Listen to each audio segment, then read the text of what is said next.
G'day YouTube, Warbles on a lot here with a second clip in the Forest Archaeology series. I was not entirely right in the first clip. I missed an entire wave of clearing. Let's have a look. In here is the log which was here.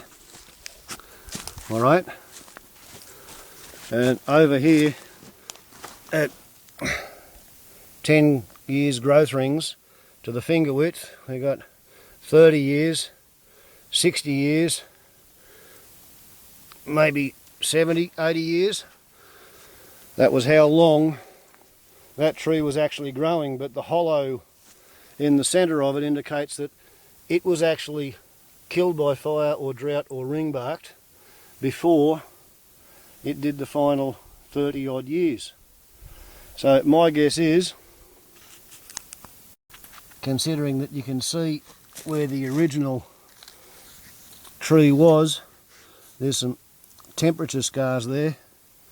I think this has been ring-barked as early as the 1860s.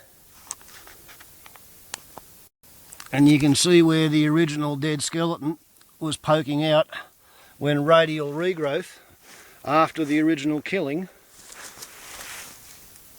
has swarmed up this, which was the original single growth sapling. Up here you've had witchetty grubs and waylards, yellow-tailed black cockatoos get into it. So here's another view halfway along the trunk.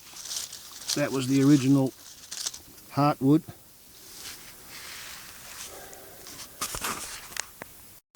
So I'm guessing ring-barked 1860 to 1870 the first time, again before the First World War. Stood there dead, burnt in the fire in 1958 and fallen over and been on the forest ever since, on the floor of the forest ever since.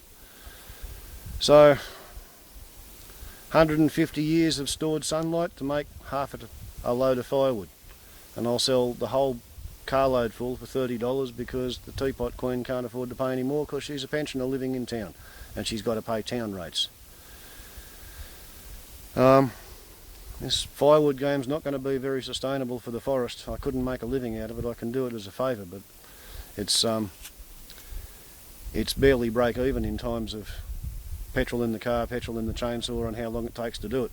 But you can't leave a woman in town with no heat in winter.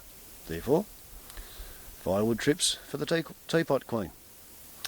And again, you learn some forest archaeology. Ciao.